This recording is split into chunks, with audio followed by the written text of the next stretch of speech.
Hi everyone, আপনারা সকলে কেমন আছেন? এই ওয়েদার চেঞ্জের জন্য হঠাৎ করে আমার শরীরটা খুব খারাপ, কথা বলতে পারছি না। আপনারা আমার গলা শুনেই বুঝতে পারছেন নিশ্চয়ই। সেই জন্য আমার হয়ে আমার জেঠিমা আজ ভয়েস ওভার দেবে, তো আপনারাই শুনে নিন আমার জেঠিমার কথা। আপনারা কেমন আছেন? আমরা এই শীত পড়েছে তো, তাই একটু আমরা বাড়িতে একটু সবজির চাষ করছি।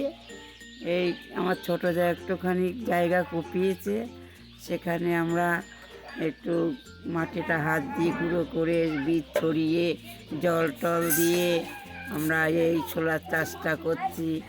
আবার বিভিন্ন রকমের জিনিস এখনও তৈরি করতে হবে। এই এটা বেগুন, পেঁপে, তারপরে মূলো, পালং শাক এইসব কুপিয়ে আমরা এই চাষটা করছি। তো আপনারা আমার জেঠিমার কাছে শুনেই নিলেন কিভাবে চাষ করছে। তো এগুলো অল্প কিছুদিনের মধ্যেই বেড়ে উঠবে, আপনাদের সাথে সেটাও শেয়ার করব। তো আজকের মতো ভিডিওটা এইটুকুই। যদি ভালো লাগে একটা লাইক করে দেবেন।